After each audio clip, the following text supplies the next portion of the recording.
Hi, hello, നമസ്കാരം. അനിരുദ്ധാണ്. Big boss Malayalam season 7 പുതിയ ഒരു എപ്പിസോഡിലെ വിശേഷങ്ങളുമായിട്ടാണ് കേട്ടോ ഞാൻ വന്നേക്കുന്നത്. വേറെ ഒന്നല്ല, ഇന്ന് രാവിലെ തന്നെ ഒരു അടിപൊളി ടാസ്ക് ആണ് കേട്ടോ, മോർണിംഗ് ടാസ്ക് ആണ് കേട്ടോ ഉണ്ടായിരുന്നത്. ഈ വീട്ടില് ഏറ്റവും നന്നായിട്ട് വൃത്തിയുള്ള അല്ലെങ്കിൽ ഹൈജീൻ ആയിട്ടുള്ള ഒരു വ്യക്തിയെ തിരഞ്ഞെടുക്കുക, അതുപോലെ തന്നെ ഏറ്റവും വൃത്തിയില്ലാത്ത ഒരാളെ തിരഞ്ഞെടുക്കുക എന്നുള്ള ഒരു ടാസ്ക് ആണ് രാവിലെ തന്നെ ബിഗ് ബോസ് കൊടുക്കുന്നത്. മോർണിംഗ് ടാസ്ക് ആണ് കേട്ടോ. നല്ലൊരു ടാസ്ക് ആണ്. അതിനകത്ത് പലരും ഭയങ്കര വൃത്തിയുള്ള ആളായിട്ട് തിരഞ്ഞെടുക്കുന്നത് ഡോക്ടർ ബിന്നി, പിന്നെ അനീഷിനെ കുറിച്ചിട്ട് പറയുന്നുണ്ട്, നമ്മുടെ അനുമോളിനെ കുറിച്ച് പറയുന്നുണ്ട്. അങ്ങനെ കുറച്ചു പേരൊക്കെ നല്ല വൃത്തിയുള്ള ആൾക്കാരായിട്ട് പറയുന്നുണ്ട് കേട്ടോ. അതിനകത്ത് ഏറ്റവും വിചിത്രമായിട്ടുള്ള ഒരു കാര്യം പറഞ്ഞത് നമ്മുടെ അനുമോളാണ്. ആ വീട്ടിനകത്ത് പല കോണറിൽ പല രീതിയിൽ സംസാരിച്ചു കൊണ്ടിരിക്കുന്ന ഒരു കാര്യമാണ് അനുമോൾ എന്ന മോർണിംഗ് ടാസ്കിൽ എടുത്തിട്ട് അലക്കിയത് കേട്ടോ. കാരണം എന്നല്ല, രേണുസുതിയുടെ വൃത്തിയെ കുറിച്ചിട്ടാണ് പറയുന്നത്. രേണുസുതി ആഴ്ചയിൽ ഒരു ദിവസേ തല നനയ്ക്കത്തുള്ളൂ, എപ്പോഴും തല ഇങ്ങനെ ചൊറിഞ്ഞുകൊണ്ട് നടക്കുകയാണ്, പേനൊക്കെ ഒത്തിരിയുണ്ട് എന്നൊക്കെ രീതിയിൽ അനുമോള് ടാസ്ക് അവതരിപ്പിക്കുന്ന കേട്ടോ. പലരും പലരെ കുറിച്ചിട്ടും അങ്ങനെയൊക്കെയുള്ള ഓരോരോ കാര്യങ്ങൾ പറയുന്നുണ്ട്. റെന ഫാത്തിമയുടെ വൃത്തിയില്ലായ്മയെ കുറിച്ചിട്ട് പലരും സൂചിപ്പിക്കുന്നുണ്ട്. അതുപോലെ തന്നെ നെവിനെ കുറിച്ചിട്ട്, നെവിൻ ഇങ്ങനെ ഹഗ് ഒക്കെ ചെയ്യുമ്പോൾ ഒരു വിയർപ്പിന്റെ സ്മെല്ലുണ്ടെന്നൊക്കെ പറഞ്ഞ് നെവിൻ ആര്യൻ പറയുന്നുണ്ട്. അങ്ങനെ പലരും പലരെ കുറിച്ചിട്ടും വൃത്തി ഇല്ലായ്മയെ കുറിച്ചിട്ടൊക്കെയും പറയുന്നുണ്ട് കേട്ടോ. അതിനകത്ത് ഏറ്റവും കൂടുതലായിട്ട് ഹേർട്ട് ആവുന്നത് രേണുസുതിക്കാണ്. വേറെ ഒന്നല്ല, സ്വാഭാവികമായിട്ടും എല്ലാവർക്കും ഉണ്ടാവുമല്ലോ, നമുക്ക് ഉണ്ടാകാവുന്ന ഒരു സ്വാഭാവികമായിട്ട് ഉണ്ടാകുന്ന ഒരു വിഷമം തന്നെയാണ് രേണുസുതിക്ക് അവിടെ സംഭവിക്കുന്നത്. കാരണം ഇത്രയും ആൾക്കാരുടെ മുന്നിൽ പറയുന്നു എന്നത് മാത്രമല്ല, എന്തായാലും അത് സോഷ്യൽ മീഡിയയിലൊക്കെ ഭയങ്കരമായിട്ട് സ്പ്രെഡ് ആവുന്നൊക്കെ അറിയാവുന്ന ഒരാളാണ്. അതുകൊണ്ട് തന്നെ രേണുസുതിക്ക് ഭയങ്കരമായിട്ട് അത് വിഷമം ഉണ്ടാക്കുന്നുണ്ട്. ഒത്തിരി കരച്ചിലിലോട്ടും ബഹളത്തിലേക്കൊക്കെ പോകുന്നു. ബഹളമൊന്നും ഉണ്ടാക്കുന്നില്ല കേട്ടോ, ആരെയും കുറ്റപ്പെടുത്തുന്നില്ല പുള്ളിക്കാരി. ഇത് എന്നോട് രഹസ്യമായിട്ടോ അല്ലെങ്കിൽ തനിച്ചോ പറയാമായിരുന്നു, ഇങ്ങനെ ഒരു ടാസ്കിന്റെ ഭാഗമായിട്ട് ഇത്രയും ആൾക്കാരുടെ മുന്നിൽ വെച്ചിട്ട് പറയണ്ടായിരുന്നു എന്നൊക്കെ പറഞ്ഞ് രേണുസുതി ഭയങ്കരമായിട്ട് കരയുന്നൊക്കെ ഉണ്ട്. സത്യമാണ്, പറഞ്ഞതിൽ കാര്യമുണ്ടെന്ന് തോന്നുന്നുണ്ട്. ഒരു മാനുഷിക പരിഗണനയൊക്കെ ഇപ്പൊ പേനും ഒന്നും ഇല്ലാത്തവരൊന്നും ആരും ഇല്ലല്ലോ. ഒരുവിധം ലേഡീസിന്റെ തലയിലൊക്കെ പേനൊക്കെ കാണും. അത് ഇത്രയും ചർച്ചാ വിഷയമാക്കേണ്ട ഒരു കാര്യമല്ലായിരുന്നു. സൈലന്റ് ആയിട്ട് ഒരു എന്താ പറയാ, ഒരു വ്യക്തിയുടെ ഹൈജീനെ കുറിച്ച് പറയുമ്പോൾ ഇത്രയും ഓവർ ആക്കണ്ടായിരുന്നു എന്ന് തോന്നിപ്പോയി. പിന്നെ രണ്ടാമത്തതായിട്ട് ബിഗ് ബോസ് പ്രോമോയിലൊക്കെ നമ്മൾ കണ്ട ഒരു വലിയ സംഭവമായിരുന്നൊക്കെ, എന്തും ത്യജിക്കാനായിട്ട് ധൈര്യമുള്ള ഒരു കണ്ടസ്റ്റന്റിനെ തെരഞ്ഞെടുക്കുക, പണിപ്പുര ടാസ്കിലേക്ക് പോകാനായിട്ടുള്ള ഒരു കണ്ടസ്റ്റന്റ് തെരഞ്ഞെടുക്കുക. ആ ടാസ്ക് ജയിച്ചു കഴിഞ്ഞാൽ 750 പോയിന്റ് കിട്ടും, ഇല്ലെങ്കിൽ ആ പോയിന്റ് നഷ്ടപ്പെടും കേട്ടോ. അങ്ങനെ എന്തും ത്യജിക്കാനായിട്ട് ധൈര്യപ്പെട്ട് ഒരാളെ തെരഞ്ഞെടുക്കാനായിട്ട് പറയുമ്പോൾ ഒരുപാട് പേര് കൈപ്പൊക്കുന്നുണ്ട്. അതുകൊണ്ട് തന്നെ നറുക്കിട്ടാണ് അങ്ങനെ ഒരാളെ തെരഞ്ഞെടുക്കുന്നത്. അത് ആദിലയും നൂറയാണ് കേട്ടോ തെരഞ്ഞെടുക്കുന്നത്.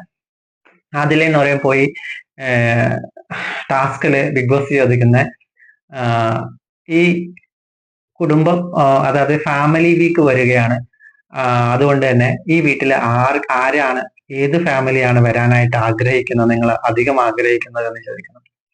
അപ്പൊ മാതലയും നൂറയും ഭയങ്കരമായിട്ട് ആലോചിച്ചിട്ട് അപ്പാനി, ശരത്ത്, രേണുസുതി, റെന ഫാത്തിമ ഇവരുടെ 3 ഫാമിലിയും വരാനായിട്ട് ആഗ്രഹിക്കുന്നു എന്ന് പറയുന്നു. അടുത്ത സ്റ്റെപ്പിലോട്ട് കടക്കുമ്പോൾ ബിഗ് ബോസ് ചലഞ്ച് ആയിട്ട് പറയുന്നത്, നിങ്ങൾക്ക് 750 പോയിന്റ് വേണോ അതോ നിങ്ങൾ ഈ പറഞ്ഞ 3 ഫാമിലിന് ഫാമിലി വീക്കിൽ എൻട്രി ചെയ്യിക്കില്ല എന്നുള്ള ഒരു കാര്യമാണ് പറയുന്നത്. അപ്പം എല്ലാവരുടെയും എന്താ പറയാ, സ്നേഹവും ഇതൊക്കെ അങ്ങനെ തികട്ടി വന്നു. ഒന്നും ആലോചിക്കാതെ അതിലെ നൂറയും പറയുന്നുണ്ട്, ഞങ്ങൾക്ക് 750 പോയിന്റ് വേണ്ട, പകരം ഫാമിലി വന്നാൽ മതി. അപ്പൊ നിങ്ങൾക്ക് വീട്ടിലുള്ളവരുമായിട്ടൊന്ന് ആലോചിക്കണമെന്ന് ബിഗ് ബോസ് പ്രത്യേകം എടുത്ത് ചോദിക്കുന്നുണ്ട്. വീട്ടിലേക്ക് ചെന്ന പാടെ എല്ലാവർക്കും ഭയങ്കര സന്തോഷമാണ്. കാരണം ബിഗ് ബോസിന്റെ അവസാന വീക്കിൽ നടക്കുന്ന ഒരു കാര്യമാണ് ഫാമിലി ടാസ്ക് എന്ന് പറയുന്നത്. അതിനകത്ത് രേണുസുതി ഉണ്ടാവുമോ, റെന ഫാത്തിമ ഉണ്ടാവുമോ, പിന്നെ അപ്പാനി ശരത്ത് ഉണ്ടാവുമോ എന്നുള്ളതൊന്നും യാതൊരു ഗ്യാരണ്ടി ഇല്ല. പക്ഷെ ഇപ്പൊ തന്നെ 3ാമത്തെ വീക്കിൽ തന്നെ ഇങ്ങനെ ഒരു ചോദ്യം ചോദിച്ചപ്പോ ഇവര് അങ്ങനെ ഒരു ഉത്തരം തെരഞ്ഞെടുത്തത് മണ്ടത്തരമായി പോയെന്നാണ് തോന്നിയത്. അതുപോലെ തന്നെ ബിഗ് ബോസ് പറയുന്നുണ്ട് ഇങ്ങനെ, എന്താണ് നിങ്ങളുടെ തീരുമാനം എന്ന് ചോദിക്കുമ്പോൾ എല്ലാവരും ഒറ്റക്കെട്ടായിട്ട് പറഞ്ഞു ഫാമിലി വന്നാൽ മതി, ഞങ്ങൾക്ക് 750 പോയിന്റ് വേണ്ട എന്ന് പറയുന്നുണ്ട്. എന്തൊക്കെ തന്നെ പറഞ്ഞാലും ബിഗ് ബോസ് 7ന്റെ പണിയാണല്ലോ ഉദ്ദേശിച്ചത്. അതുകൊണ്ട് തന്നെ നിങ്ങൾ എന്ത് ബിഗ് ബോസ് തന്നെ പറയുന്നുണ്ട് നിങ്ങൾ ചിന്തിച്ചത് ശരി കുറഞ്ഞു പോയി. കാരണം ഫാമിലി വീക്ക് എന്നൊക്കെ പറയുന്നത് 12ാമത്തെയോ 13ാമത്തെയോ വീക്കിലൊക്കെ വരുന്ന ഒരു സംഭവമാണ്. ഇത് 3ാമത്തെ വീക്കേ ആയിട്ടുള്ളൂ. ഇപ്പൊ തന്നെ നിങ്ങൾ ഇങ്ങനെ വൈകാരികമായിട്ട് ചിന്തിച്ചിട്ട് ഇങ്ങനെ ഒരു തീരുമാനം എടുത്തത് നിങ്ങളുടെ 750 പോയിന്റ് നഷ്ടമാക്കി എന്ന് പറയുന്നുണ്ട്. പിന്നെ അടുത്ത ഒരു ടാസ്ക് വരുന്നിട്ട് ആ 750 പോയി അടുത്തൊരു ടാസ്ക്, പണിപ്പുര ടാസ്ക് വരുന്നത് 1000 പോയിന്റിന് വേണ്ടിയിട്ടുള്ള ഒരു മത്സരമാണ് കേട്ടോ. അതിനകത്ത് ധൈര്യശാലികളായിട്ടുള്ള 3 പേരെ തെരഞ്ഞെടുത്ത് വിടാനാണ് ബിഗ് ബോസ് പറയുന്നത്. അപ്പം ധൈര്യശാലികളായിട്ട് ആദ്യം തന്നെ നിവിനൊക്കെ എഴുന്നേറ്റ് നിൽക്കുന്നുണ്ട്. നിവിൻ, അബി, അങ്ങനെ കുറെ പേര് പോവാനായിട്ട് റെഡി ആയിട്ട് നിന്നായിരുന്നു. പക്ഷേ അവിടെയും വോട്ടിംഗ് എന്നുള്ളൊരു സംഭവം വന്നു. ഒരു ടാസ്ക് വന്നു കഴിഞ്ഞാല് ആ വീട്ടില് മെയിൻ ആയിട്ട് ടാസ്ക് ചെയ്യാനായിട്ട് 2 പേരാണുള്ളത്. അതായത് ആര്യനും ജിസയിലും. അപ്പം കൂടുതലായിട്ട് ആര്യനെയും ജിസൈലിനെയും അനീഷിനുമാണ് വോട്ട് കിട്ടുന്നത്. അവർ 3 പേരുമാണ് ടാസ്ക് ചെയ്യാനായിട്ട് പോകുന്നത്. ടാസ്ക് ചെയ്യാനായിട്ട് പോയിട്ട് അതിനകത്ത് ചെല്ലുമ്പോൾ ആദ്യം തന്നെ അനീഷ് 1ാമത്തെ നമ്പറിലായിട്ട് നിൽക്കുന്നു.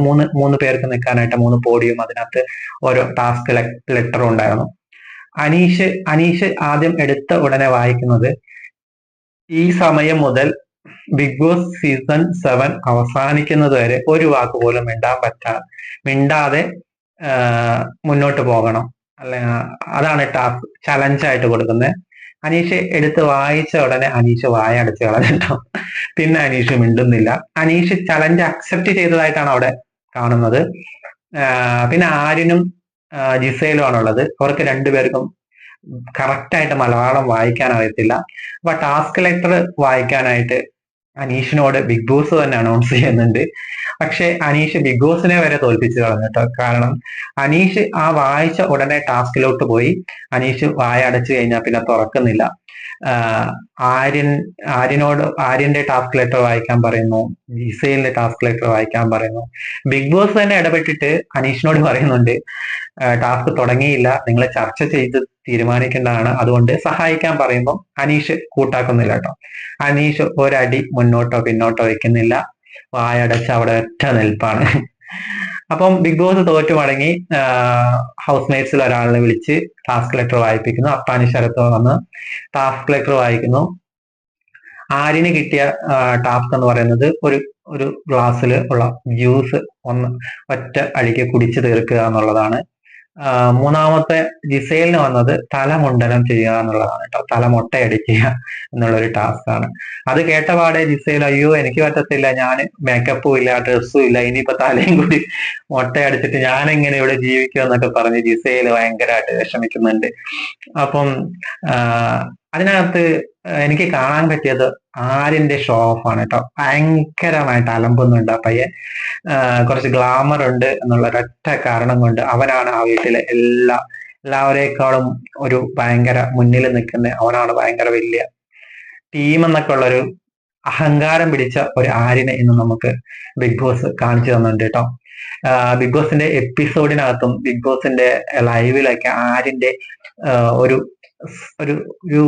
ഹൈറാർക്കി നമുക്ക് കാണാൻ കഴിയും. അപ്പം ആര്യന്റെ തനി ഗുണം അല്ലെങ്കിൽ പുറത്ത് കാണിച്ച ഒരു ദിവസമായിട്ടാണ് എനിക്ക് തോന്നിയത്. കാരണം എന്താന്ന് പറഞ്ഞാല് ആര്യൻ മുട്ടയടിക്കാൻ തയ്യാറാവുന്നില്ല, പകരം അനീഷിനെ കൊണ്ട് മുട്ടയടിപ്പിക്കാം. അതുകൊണ്ട് അനീഷ് മുട്ടയടിക്കുന്നു എന്നതിനെ കുറിച്ചിട്ടാണ് ആര്യന് വെപ്രാളം. ഞാൻ വേണമെങ്കിൽ ജ്യൂസ് കുടിക്കാം, അല്ലെങ്കിൽ ഞാൻ വേണമെങ്കിൽ മിണ്ടാതിരിക്കാം, പക്ഷെ അനീഷിനെ കൊണ്ട് മുട്ടയടിപ്പിക്കണം. അതിന് ജിസയിൽ പിന്നെ ആര്യൻ പറഞ്ഞു കഴിഞ്ഞാല് അങ്ങോട്ടോ ഇങ്ങോട്ടോ ഇല്ല, ആര്യന്റെ വാക്കിനാണ് ജിസയിൽ വില കൽപ്പിക്കുന്നത്. ശരിക്കും പറഞ്ഞു കഴിഞ്ഞാൽ ജിസയിലിന്റെ ഗെയിമിനെ കൂടി അത് ബാധിക്കുന്ന മട്ടാണ് എനിക്ക് കാണുന്നത്, അതായത് മനസ്സിലാക്കാൻ പറ്റിയത് കേട്ടോ. കാരണം ആര്യൻ എന്താണോ പറയുന്നത് അത് ജിസയിൽ തലയാട്ടി സമ്മതിക്കാറാണ് പതിവ്. മറുത്തൊരു വാക്കും പറയാനായിട്ട് ജിസയിലിന് കഴിയാറില്ല. അതുപോലെ തന്നെയാണ് കേട്ടോ ആര്യന്റെയും ജിസയിലിന്റെയും അടിമകളായിട്ടാണ് നമ്മുടെ അക്ബറും അപ്പാനിയൊക്കെ ഇവിടെ ഇപ്പം കളിച്ചുകൊണ്ടിരിക്കുന്നത്. എപ്പിസോഡിൽ അത് വ്യക്തമായിട്ട് കാണുന്നുണ്ട്. കാരണം അങ്ങനെ ടാസ്കിനെ കുറിച്ച് തന്നെ പറയാം കേട്ടോ, വേറെ ഒന്നുമല്ല. ഇങ്ങനെ ഇവര് തമ്മിൽ ഭയങ്കരമായിട്ട് അങ്ങോട്ടും ഇങ്ങോട്ടും പറയുന്നുണ്ട്. നമ്മുടെ കഥാനായകൻ അനീഷ് മിണ്ടുന്നില്ല. അപ്പം ഹൗസ് മേറ്റ്സിനെ എല്ലാവരെയും ഈ ടാസ്ക് ചെയ്യുന്നിടത്തേക്ക് വിളിക്കുന്നുണ്ട് ബിഗ് ബോസ്. വന്ന് അവരോട് ചർച്ച ചെയ്യാൻ പറയുമ്പോഴത്തേന് എല്ലാവരും ആര്യനോട് തല മൊട്ടയടിക്കാനായിട്ട് ഇങ്ങനെ മൊട്ടയടിക്കുക, നീ തല മൊട്ടയടിക്കുന്നൊക്കെ പറഞ്ഞ് ഭയങ്കരമായിട്ട് അപേക്ഷിക്കുന്നൊക്കെ ഉണ്ട്. അബി ഇവിടെ കുറച്ച് റഷായിട്ട് കുറച്ച് ചൂടായിട്ട് സംസാരിക്കുന്നുണ്ട്. ആ ഒരു കാര്യം നല്ലതായിട്ട് ഫീൽ ചെയ്തോട്ടെ. കാരണം ഇങ്ങനെയുള്ള സ്ഥലങ്ങളിലൊക്കെ സംസാരിക്കണം, അതാണ് ടാസ്കിന്റെ ഒരു ഇതെന്ന് പറയുന്നത്. അപ്പം അബീന്റെ സംസാരം എനിക്ക് ഭയങ്കര ഇഷ്ടപ്പെട്ടു.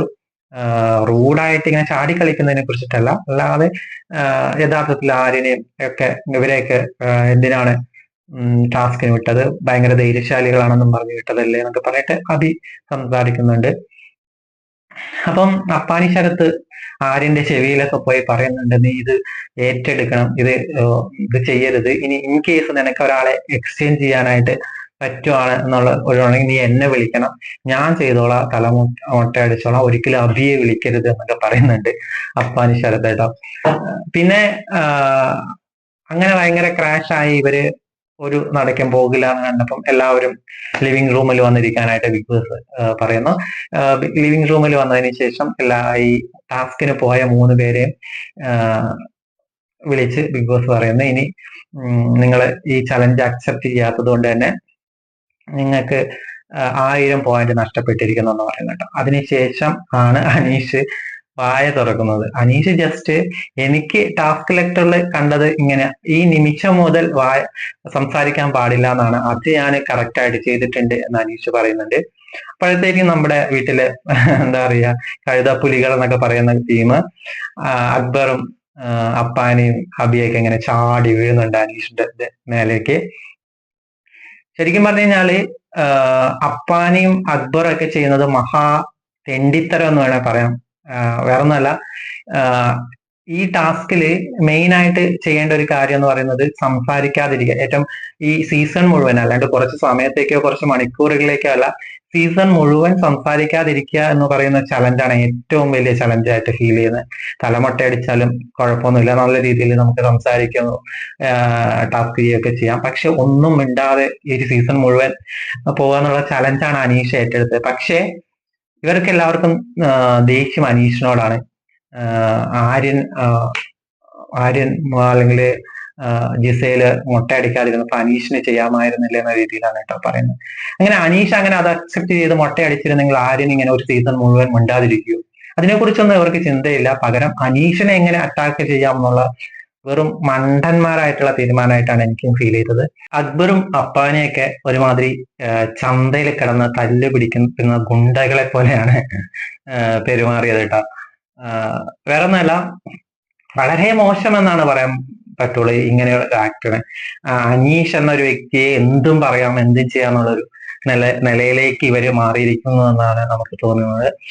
അതല്ല, അനീഷിന്റെ ഗെയിമാണ് കളിക്കുന്നത്. പക്ഷെ അനീഷ് മോശമായിട്ടൊന്നും സംസാരിക്കുന്നൊന്നുമില്ല. ഷാനവാസിന്റെ ഇടയ്ക്ക് അനീഷിന്റെ സംസാരം ഇത്തിരി അതിര് കടക്കുന്നതായിട്ട് ഫീൽ ചെയ്തിട്ടുണ്ട്. അതിൽ കവിഞ്ഞ് മറ്റുള്ളവരോടൊക്കെ പെരുമാറുന്നതും സംസാരിക്കുന്നതും വഴക്കുണ്ടാക്കുന്നതും ഒക്കെ അനീഷ് വളരെ മാന്യമായിട്ടായിട്ടാണ് തോന്നുന്നത്. അതുകൊണ്ട് തന്നെ ഈ വീക്കെൻഡില് ലാലേട്ടൻ വരുമ്പോൾ പ്രത്യേകിച്ച് അക്ബറിന്റെ ആക്ടിനെ കുറിച്ചിട്ട് സംസാരിക്കണം. കുറഞ്ഞത് ഒരു എന്താ പറയാ വാർണിംഗ് അല്ല, ശരിക്കും പറഞ്ഞു കഴിഞ്ഞാല് റെഡ് കാർഡോ അല്ലെങ്കിൽ യെല്ലോ കാർഡോ ഒക്കെ കൊടുത്ത് പറഞ്ഞു വിടേണ്ട അവസ്ഥയിലോട്ട് എത്തിയിട്ടുണ്ട് അക്ബറിന്റെ അറ്റാക്ക് എന്ന് പറയുന്നത്. ഗെയിമാണ്, ബിഗ് ബോസ് വീടാണ്, വഴക്കുണ്ടാകണം, എന്താ പറയാ വാക്ക് തർക്കങ്ങൾ ഉണ്ടാകണം, എല്ലാം ശരിയാണ്. പക്ഷെ ഒരു അതിര് കവിഞ്ഞു പോയി കഴിഞ്ഞാല് ശരിയാവത്തില്ലല്ലോ. ജിസയിലും ആര്യനും തമ്മിലുള്ള ഒരു കോൺവെർസേഷൻ വളരെ രസകരമായിട്ട് തോന്നി കേട്ടോ. വേറെ ഒന്നല്ല, ഈ അപ്പാനി അക്ബർ ഒക്കെ വിചാരിച്ചിരിക്കുന്ന ജിസേലിനെയും ആര്യനെയൊക്കെ ഭയങ്കര ഫ്രണ്ട്ലി ആയിട്ടാണ്. അവർക്ക് വേണ്ടിയിട്ട് എന്ത് വിട്ടുവീഴ്ച ചെയ്യാനും ഇവരൊക്കെ തയ്യാറാണ്. പക്ഷേ ആര്യനും ജിസയിലും നല്ല പ്ലാനോട് കൂടിയിട്ടാണ് ഗെയിം കളിച്ചുകൊണ്ടിരിക്കുന്നത്. ഇവരെ കരുക്കളാക്കി മുന്നിൽ നിർത്തിയിട്ട് വെറും വിഡ്ഢി കൂഷാണ്ടങ്ങളെന്നൊക്കെ വേണം പറയാം. അക്ബറിനെ അപ്പാനെ കേട്ടോ. അവരാണ് ഗെയിം കളിച്ചുകൊണ്ടിരിക്കുന്നത്. അവർക്ക് വേണ്ടിയിട്ട് ചാവാനും റെഡി ആയിട്ട് നിൽക്കുകയാണ് അക്ബറും അപ്പാനെയൊക്കെ. അതുകൊണ്ട് തന്നെ കുറച്ച് കഴിയുമ്പോൾ, അല്ലെങ്കിൽ വൈൽഡ് കാർഡ് വന്നാൽ മാത്രമേ ഇതിനൊക്കെ ഒരു വല്ലാത്തൊരു സമാപ്തി ഉണ്ടാകത്തുള്ളൂ. ഗെയിമൊക്കെ ഒന്ന് ഉണർന്ന് കളിക്കാനായിട്ട് ഇവരൊക്കെ തുടങ്ങത്തുള്ളൂ എന്ന് വിചാരിക്കുന്നു. അപ്പം നാളത്തെ വിശേഷങ്ങളായിട്ട് നാളെ വരാട്ടോ. Bye, signing of.